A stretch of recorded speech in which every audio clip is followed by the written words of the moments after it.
अस्सलाम वालेकुम स्टूडेंट्स, कैसे हैं आप सब। उम्मीद करती हूँ कि आप सब ठीक ठाक होंगे और खैरियत से होंगे।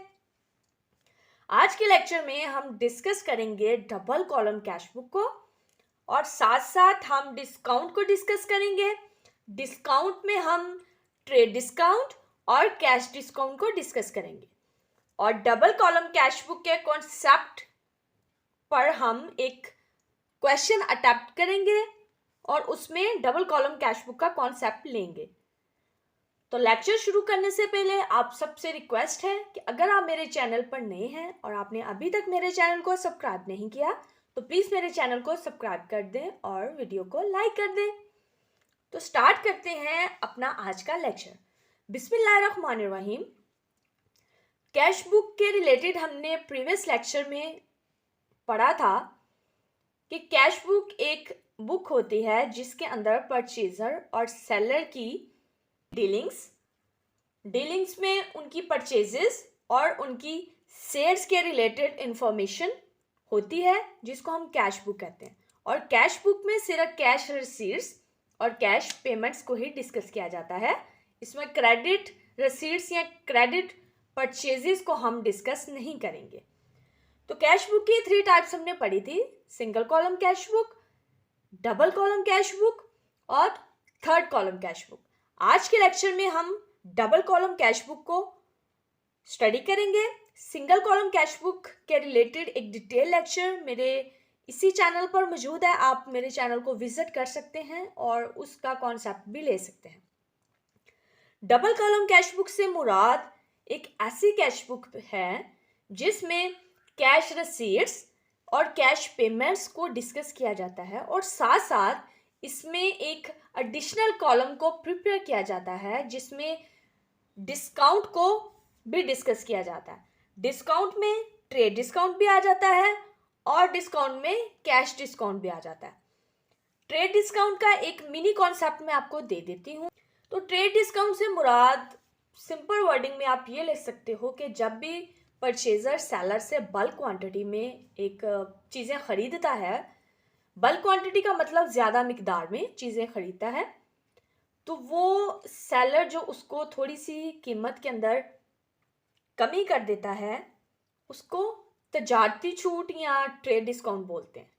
कैश डिस्काउंट से क्या मुराद है? कैश डिस्काउंट से मुराद एक ऐसा डिस्काउंट है जो कि सेलर, परचेजर ने चीज़ें खरीदी थी, ठीक है, क्रेडिट के ऊपर, और उसने एक स्पेसिफिक टाइम पीरियड के लिए क्रेडिट पर चीज़ें बेची थी, ठीक है। परचेजर उसकी पेमेंट, जो चीज़ें उसने उधार पर खरीदी थी उसकी पेमेंट वो एक स्पेसिफिक टाइम पीरियड से पहले कर देता है। उनमें एग्रीमेंट हुआ था 3 मंथ्स का, तो परचेजर उसकी पेमेंट 2 मंथ्स या 1 मंथ के अंदर या मे बी वो 3 मंथ्स के एक्यूरेट टाइम के अंदर करिए तो सेलर उससे हैप्पी होके उसको जो राइट देगा, उसको छूट देगा, उसको कैश डिस्काउंट बोलते हैं।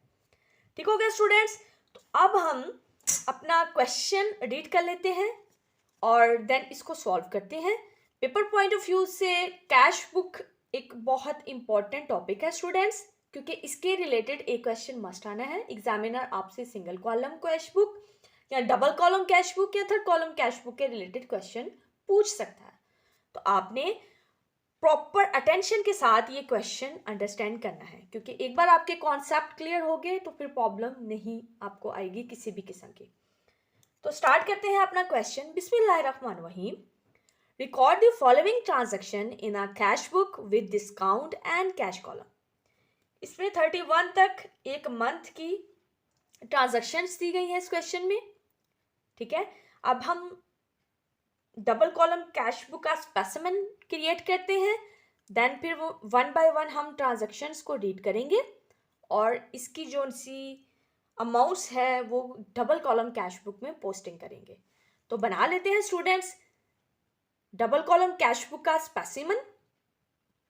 1 बाय 1 हम अपनी ट्रांजैक्शन को रीड करते हैं और उसकी पोस्टिंग करते हैं। जी तो स्टूडेंट, फर्स्ट ट्रांजैक्शन में जून 1 को कहता है cash in hand 14,000। Cash in hand 14,000 रुपये की उसने दी हुई है। कैश इन हैंड का बैलेंस जो सा स्टूडेंट्स होता है वो डेबिट बैलेंस होता है। मतलब इसको हम रिसीट्स के अंदर मेंशन करेंगे। अगर तो एग्जामिनर या क्वेश्चन के अंदर वो कैश इन हैंड का क्रेडिट बैलेंस दे दे, मतलब साथ में मेंशन कर दे कि कैश इन हैंड का जो बैलेंस है वो क्रेडिट है, तो फिर हमने उसको क्रेडिट साइड पर लिखना है। अदरवाइज कैश इन हैंड का जो बैलेंस है वो डेबिट होता है और उसको हम रिसीट्स के अंदर मेंशन करते हैं। तो अब हम बैलेंस को डेबिट साइड यानी कि रिसीट्स वाली साइड पर मेंशन करते हैं। जी, तो इधर हम रिसीट्स में मेंशन करेंगे कि ये बैलेंस है हमारा, और बैलेंस की अमाउंट कितनी थी? 14,000। ठीक हो गया। अब हम नेक्स्ट ट्रांजैक्शन को रीड करते हैं और देन उसकी पोस्टिंग करते हैं। जी, तो सेकंड ट्रांजैक्शन में वो कहता है रिसीव्ड इक्विपमेंट, हमने इक्विपमेंट को रिसीव किया है 1200 फ्रॉम अहमद से हमने इक्विपमेंट 1200 रुपये की ली है एंड अलाउड हिम डिस्काउंट, और उसको डिस्काउंट दिया है 40 रुपये का। रिसीविंग की है, रिसीट्स हुई हैं, ठीक है। क्लियरली मेंशन है ट्रांजैक्शन के अंदर कि ये रिसीव्ड हुई है। रिसीव्ड का मतलब कोई चीज़ हमारे पास आ रही है, हमें रिसीट्स हुई हैं, तो इसको हम कैश बुक के अंदर डेबिट साइड यानी कि रिसीट साइड पर मेंशन करेंगे, और इसका डिस्काउंट भी जो 40 रुपये है वो भी डेबिट साइड पर ही मेंशन होगा।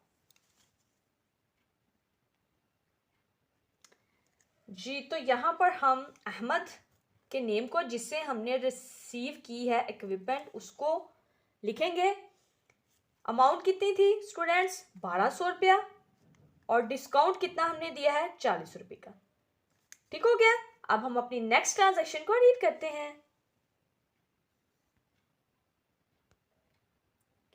जी, तो हमारी 6 जून की ट्रांजैक्शन में वो कहता है परचेज इक्विपमेंट 900 की, हमने इक्विपमेंट परचेज की है। जब भी स्टूडेंट्स हम कोई चीज़ परचेज करेंगे तो वो हम परचेज करके उस चीज़ की पेमेंट करते हैं, ठीक है। अगर मैंने इक्विपमेंट परचेज की है तो इक्विपमेंट तो मेरे पास आएगी, लेकिन उसके रिटर्न में मैं उसकी पेमेंट करूंगी, पैसे दूंगी, तो तब ही इक्विपमेंट मैं परचेज कर सकती हूँ। तो ये हमारी पेमेंट्स के अंदर इसकी पोस्टिंग होगी। जी, तो मैं अब क्रेडिट साइड पर चूंकि पेमेंट्स होती हैं हमारी, तो उसमें मैं इसकी पोस्टिंग करूंगी जून 6, और इधर मैं मेंशन करूंगी कि मैंने इक्विपमेंट ली है और इसकी अमाउंट कितनी थी? 900 रुपये। अब मैं अपनी नेक्स्ट ट्रांजैक्शन को रीड करती हूँ। जी, तो 9 जून को वो कहता है purchase merchandise price 13,000। Again merchandise, अब गुड्स कोई भी चीज़ उसने खरीदी है तो वही बात है कि अब चीज़ खरीदी है तो उसको चीज़ तो उसके पास आ जाएगी, उसके रिटर्न में उसको पेमेंट करनी होगी। तो इसकी पोस्टिंग भी हम पेमेंट साइड पर यानी कि डबल कॉलम कैश बुक के क्रेडिट साइड पर करेंगे। 9 जून को हमने परचेजेस की हैं, कितनी अमाउंट से? 13,000 से। ठीक हो गया स्टूडेंट्स। अब नेक्स्ट ट्रांजैक्शन को रीड कर लेते हैं। जी, तो 12 जून की वो कहता है पेड टू जमील, हमने जमील को दिए हैं, पे किया है 800 and was allowed a discount of 80 rupee. Student, इस ट्रांजैक्शन में क्लियरली मेंशन है कि हमने पेमेंट की है, हमने अदा किया है, ठीक है। तो जब हम पेमेंट्स करते हैं या कोई चीज़ पे करते हैं तो उसकी हम पोस्टिंग या उसको हम क्रेडिट साइड पर रिकॉर्ड करते हैं, ठीक है। तो ये हम क्रेडिट साइड पर रिकॉर्ड करेंगे, पेमेंट्स वाली साइड पर, और इसका डिस्काउंट भी उसी साइड पर मेंशन होगा। 12 जून जमील के नेम को स्पेसिफाई करेंगे हम। अमाउंट कितनी थी? 800 की, और डिस्काउंट कितना हमने दिया है? 80 रुपये का। ठीक हो गया। अब नेक्स्ट ट्रांजैक्शन को रीड करते हैं। जी, तो 15 जून को वो कहता है कैश सेल्स हुई हैं। सेल्स हम जब करते हैं किसी भी चीज़ की तो हमारे पास पैसे आते हैं, पैसे आएंगे तो वो हमारी रिसीट्स होंगी, रिसीट्स होंगी तो हम उसको डबल कॉलम कैश बुक में डेबिट साइड पर एंटर करेंगे। सिंपल।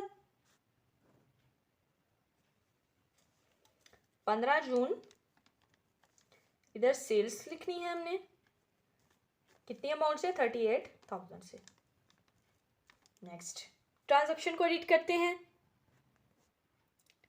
जी। तो 18 जून को paid for carriage, again payments हुई हैं, इसको हम पेमेंट वाली साइड पर मेंशन करेंगे। 18 जून कैरिज, कितनी अमाउंट थी, 150 रुपी। नेक्स्ट ट्रांजैक्शन रीड करते हैं। Received cash from Rashid, price 1360 and allowed him discount 140। ठीक है, वही बात के रिसीव्ड मेंशन किया हुआ है कि ये रिसीट्स है हमारी, इसकी हम पोस्टिंग डेबिट साइड यानी कि रिसीट साइड पर करेंगे और ये इसका डिस्काउंट भी उसी साइड पर मेंशन होगा।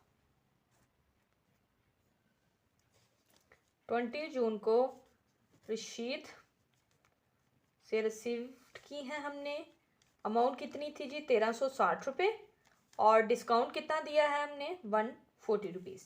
नेक्स्ट ट्रांजैक्शन 25 जून को received from Nadir, again receiving हुई है 1600 and allowed him discount of 80 rupees. Receivings receipts debit side पर मेंशन करेंगे। 25 जून नादिर से रिसीव की है, उसके नेम को स्पेसिफाई करेंगे, अमाउंट कितनी थी 1600 और डिस्काउंट कितना था 80 रुपी। नेक्स्ट ट्रांजैक्शन रीड करते हैं जी। तो 31 जून को वो कहता है paid salary to an employ, payments paid, पैसे गए हैं हमसे, हमने पेमेंट्स की हैं, तो इसकी पोस्टिंग हम क्रेडिट साइड पर करेंगे पेमेंट्स वाले कॉलम में विद द अमाउंट ऑफ 800।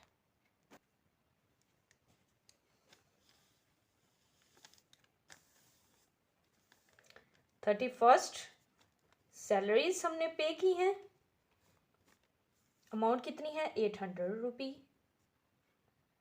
ठीक हो गया स्टूडेंट्स, तो अब हमारा क्वेश्चन कंप्लीट हो चुका है। अब हम डेबिट साइड यानी कि रिसीट साइड को, उनकी अमाउंट्स को टोटल करेंगे, देन फिर हम क्रेडिट साइड यानी कि पेमेंट साइड को, कैश की अमाउंट्स को टोटल करेंगे। जो भी साइड इनमें से ग्रेटर देन होगी उसको टोटल कंसीडर करेंगे। ठीक है, और जो साइड कम बैलेंस शो करेगी वो हम उसमें से माइनस करेंगे और हमारा बैलेंस निकल आएगा। तो अब हम इनकी कैलकुलेशन कर लेते हैं ताकि हमें पता चल सके कि डेबिट साइड बड़ी है हमारी या क्रेडिट साइड। जी तो स्टूडेंट्स इनकी अमाउंट को अब हम कैलकुलेट कर लेते हैं। 14,000 एड 1200 एड 38,000 सॉरी 3800 एड 1360 और एड 1600। जी तो स्टूडेंट इसका टोटल आया 21,960 रुपये। ठीक है, इसको हम 21,960। ठीक हो गया स्टूडेंट्स। अब हम इस साइड के टोटल को ऐड कर लेते हैं। 900 ऐड 13,000 ऐड 800 ऐड 150 और ऐड 800। तो इसका टोटल हमारे पास निकला 15,650 रुपये। इसका मतलब है स्टूडेंट्स कि हमारी रिसीट साइड ज़्यादा है, वो 21,000 थी और हमारी पेमेंट्स 15,650 हैं। तो अब जो रिसीट्स का टोटल था ना वो हम दोनों साइड पर मेंशन करेंगे टोटल में, और अब हम 21,960 में से माइनस कर देंगे पेमेंट्स की अमाउंट को जो निकली थी 15,652। तो स्टूडेंट्स हमारे पास बैलेंस आया है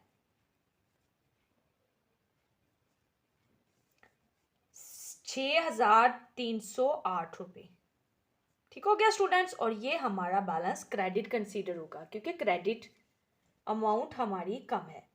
तो स्टूडेंट्स आज का लेक्चर हमारा यहीं पर ख़त्म होता है। इंशाल्लाह नेक्स्ट लेक्चर के अंदर हम थर्ड कॉलम कैश बुक को डिस्कस करेंगे। तो उम्मीद करती हूँ कि आपको डबल कॉलम कैश बुक के रिलेटेड जितने भी कॉन्सेप्ट दिए गए हैं आपने अंडरस्टैंड कर लिए होंगे। आपको कोई चीज़ समझनी हो या आपको कोई चीज़ समझ ना लगी हो आज के लेक्चर में तो आप मुझे कमेंट कर सकते हैं। अपनी दुआ में याद रखिएगा। अल्लाह पाक आप सबको कामयाब करे। अल्लाह हाफिज़।